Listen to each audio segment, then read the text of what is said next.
Hi గారు, welcome to our channel. ప్రస్తుతం మనతో పాటు దాము బాలాజీ గారు సీనియర్ జర్నలిస్ట్ ఉన్నారు. వారితో ఒకసారి మాట్లాడదాం. సార్ నమస్కారం.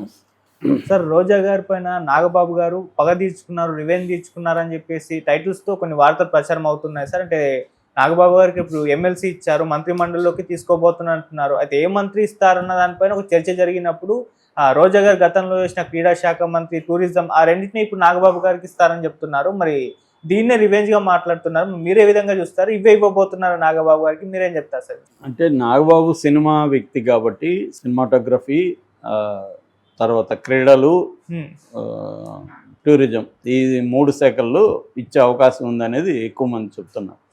ఎందుకంటే ఇప్పటి వరకు జనసేనలో 3 మంత్రులు ఉన్నారు. పవన్ కళ్యాణ్, తర్వాత కందుల దుర్గేష్, నాదెండ్ల మనోహర్ సివిల్ సప్లైస్, కందుల దుర్గేష్ ఏమో సినిమాటోగ్రఫీ, అవి ఉన్నాయి. టూరిజం ఉందా ఆయన దగ్గర? లేదనుకుంటా.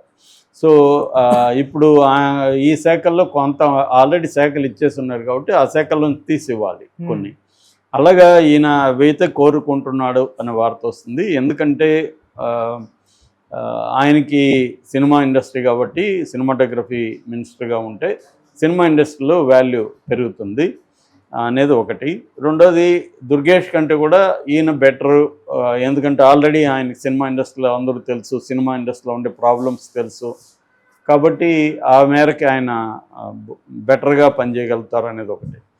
ఇక క్రీడలు అనేది ఎందుకు వస్తుందంటే, ఇది తెలుగుదేశం వాళ్ళు, జనసేన వాళ్ళు ఈ వార్తను పుట్టిస్తూ ఉన్నారు. అది నిజమంత అనేది తెలియదు. కానీ నిజానికి రోజా మీద పగ తీర్చుకోవడానికి ఈయన అవసరం లేదు కదా. ఆల్రెడీ లోకేష్కి రోజా మీద చాలా కోపం ఉంటుంది, పవన్ కళ్యాణ్కి ఉంటుంది, చంద్రబాబుకి కూడా ఉంటుంది. ఎందుకంటే చంద్రబాబుని లోకేష్ని తిట్టిన దానికంటే ఆమె ఎవరిని ఎక్కువ తిట్టలేదు.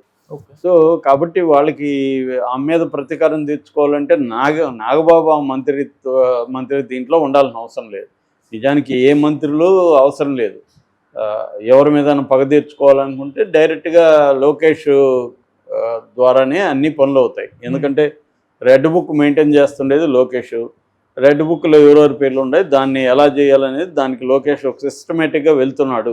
టైమింగ్స్ వాటికి మాత్రమే చంద్రబాబుతో డిస్కషన్ ఉంటుంది తప్ప అదర్వైజ్ లోకేషే యాక్టింగ్ సీఎం ఇవాళ ఆంధ్రప్రదేశ్లో.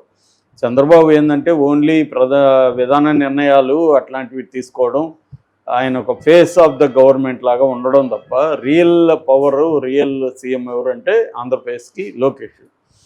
ఈ లోకేష్ తన ప్రతి డిపార్ట్మెంట్ కూడా నామినేటెడ్ పోస్టులో ఒకరు ఉంటారు, తన మనిషి అక్కడ ఒకరు ఉంటారు, కీ డిపార్ట్మెంట్లంతా కూడా. అంటే లోకేష్ కంట్రోల్లో ఎవ్రీ మంత్రిత్వ శాఖ ఉంటుంది. లోకేష్ నాడ్ లేకుండా రేపు ఇప్పుడు ఫర్ ఎగ్జాంపుల్ నాగబాబు క్రీడల మంత్రిగా ఉన్నారనుకుందాం. వీళ్ళు చెప్పేది ఏంటి, నాగబాబు క్రీడల మంత్రి అయిపోబోతున్నాడు, రోజాని ఒక ఆట ఆడుకోబోతున్నాడని. రోజాని ఏం ఆట ఆడుకుంటాడు? రోజా ఆట ఆడుకుందాం రా అని ఒక ప్రోగ్రాం చేసినప్పుడు అందులో ఆమె 119 కోట్లు దుర్వినియోగం జరిగాయి, ఆమె డబ్బులు తినేసింది అనేది ఆరోపణ. ఆల్రెడీ కేసు ఉంది. కాబట్టి నాగబాబుకి ఇప్పుడు ఈ శాఖ ఇస్తే నాగబాబు ఆమె మీద ప్రతీకారం తీర్చుకుంటాడు. నాగబాబుకి ఆమెకు పడదు. గతంలో వాళ్ళిద్దరు కలిసి జబర్దస్త్ చేశారు. ఆ తర్వాత నాగబాబు టీం లీడర్లకి, కంటెస్టెంట్లకి సరైన గౌరవం ఇవ్వలేదనే కారణంతో ఆయన బయటకు వచ్చేసాడు. తర్వాత రోజా మంత్రి అయ్యే వరకు కూడా, ఎమ్మెల్యేగా ఉన్నా కూడా రోజా చాలా కాలం ఉన్నింది. మంత్రి అయినాక ఆమె బయటకు వచ్చేసింది.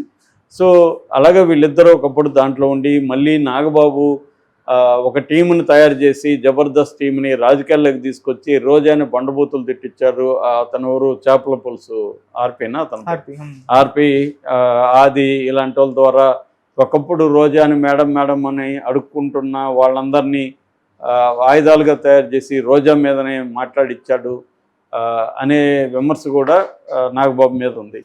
సో అందువల్ల రోజా అంటే నాగబాబు చాలా కసి ఉంది కాబట్టి నాగబాబు మంత్రి అయ్యి రోజా మీద పగ తీర్చుకుంటాడు అనేది ఒక వార్త. అది పాజిబుల్లా కాదంటే ఖచ్చితంగా పాజిబుల్లే.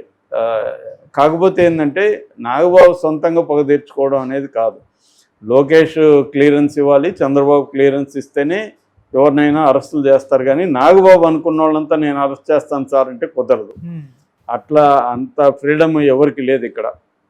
ఓన్లీ పవన్ కళ్యాణ్కి మాత్రమే వాళ్ళు ఇంపార్టెన్స్ ఇస్తారు తప్ప ఇప్పుడు ఆయన ఊరు కందుల దుర్గేష్ వచ్చి నేను మంత్రి కదా, నేను పలానోళ్ళ మీద కక్ష తీర్చుకుంటానంటే కుదరదు.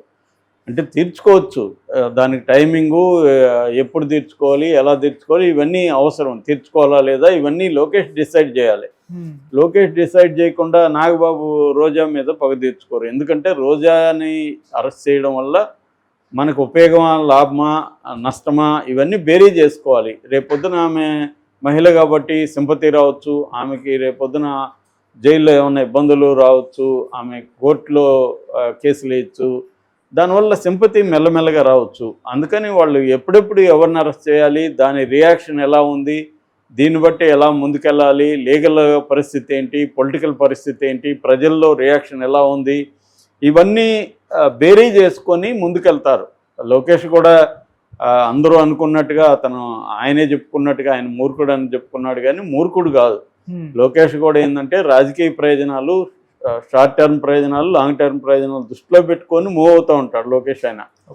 సో అంతేగాని ఏదో నాకు కోపం ఉంది కాబట్టి వీళ్ళ మీద ప్రతీకారం తీర్చుకుంటాననైతే అనడు. అలా అనేవాడైతే ఎప్పుడో ఈ పాటికి కొడాలి నాని, వల్లభనేని వంశీని ఎప్పుడో వేసేసి ఉండాలి. ఇప్పటి వరకు ఆగే పరిస్థితి లేదు. కాబట్టి ఎందుకంటే లోకేష్ని భయంకరంగా తిట్టింది వీళ్ళిద్దరు, వాళ్ళిద్దరిని ఎత్తిపట్టే వరకు టచ్ చేయలేదు. అందువల్ల ఏంటంటే ఒక వ్యక్తుల్ని అరెస్ట్ చేయాల్సి వచ్చినప్పుడు, ఆ లీడర్ని అరెస్ట్ చేయాల్సి వచ్చినప్పుడు అనేక విషయాల్ని బేరీజ్ వేసుకుంటారు. అధికారంలో రాకముందు వాళ్ళ కోపం ఉండొచ్చు, కక్ష ఉండొచ్చు, కానీ అధికారంలోకి వెళ్ళినాక పరిస్థితులు మారిపోతాయి. వాళ్ళు పర్సనల్ విమ్స్ అండ్ ఫ్యాన్సీస్కి అనుకూలంగా నిర్ణయాలు తీసుకోలేరు. తీసుకుంటే దాని రిపర్కషన్స్ చాలా ఘోరంగా ఉంటాయి. జగన్ మీద అదే కదా విమర్శ. జగన్ ఏ విషయాలు పరిగణలోకి తీసుకోకుండా, ఎవరి మాటలు వినకుండా తన తోచినట్టుగా నిర్ణయాలు తీసుకున్నాడు, దానివల్లనే అతను దెబ్బతిన్నాడు అనేది ఇవాళ జగన్ మీద విమర్శ. ఇప్పుడు ఫర్ ఎగ్జాంపుల్ ఆయన ఎవరు, RRR రఘురామకృష్ణరాజే ఉన్నాడు, ఆయన మీద రాజద్రోహం పెట్టి ఇవన్నీ చేయడంతో, ఆయన్ని కొట్టించి ఇవన్నీ చేయడంతో నెగిటివ్ వచ్చింది. రామోజీరావు తప్పు చేశాడో లేదో పక్కన పెడితే ఆయనకి 86 ఏళ్ళ వయసులో ఆయన ఇబ్బంది పెట్టాడు అన్నది వచ్చింది. అంటే కమ్మ సెక్షన్ బెటర్గా మారిపోవడానికి జగన్ తీసుకున్న అనేక నిర్ణయాలు కారణం. అట్లాగే చంద్రబాబుని 75 ఏళ్ల వయసులో 53 రోజులు జైల్లో పెట్టాడు అన్న ఇది కూడా జగన్కి వ్యతిరేకతంగానే మారింది. సో అందుకని పొలిటీషియన్స్ ప్రత్యర్థుల్ని మీద పగ తీర్చుకోవాలంటే అనేక విషయాలు ఆలోచిస్తారు. ఇక ఇవాళ రేవంత్ రెడ్డికి ఎంత కోపం ఉందో మనకు తెలుసు, బీఆర్ఎస్ నాయకుల మీద, కేసీఆర్, కేటీఆర్, కవిత, హరీష్ రావు మీద. కానీ రేవంత్ రెడ్డి కేటీఆర్ మీద కక్ష తీర్చుకోవడానికి ఇమీడియట్గా ఇప్పటివరకు 1 year దాటింది, ఇప్పటివరకు ఎందుకు ముందుకెళ్ళట్లేదు, దీనివల్ల వచ్చే లాభాలు ఏంటి, నష్టాలు ఏంటి అనేవి ఆలోచిస్తుంటారు. వ్యక్తిగత ఈర్ష్యాద్వేషాలు ఉంటే రాజకీయ నాయకుడిగా పనికిరారు. ఎందుకంటే అది నిర్ణయించకూడదు. నీ ఎమోషన్స్ నిన్ను డ్రైవ్ చేయకూడదు, నీ ప్రయోజనాలే నిన్ను డ్రైవ్ చేయాలి. సో ఆ ప్రయోజనాల్లో కూడా షార్ట్ టర్మ్ ప్రయోజనాలు, లాంగ్ టర్మ్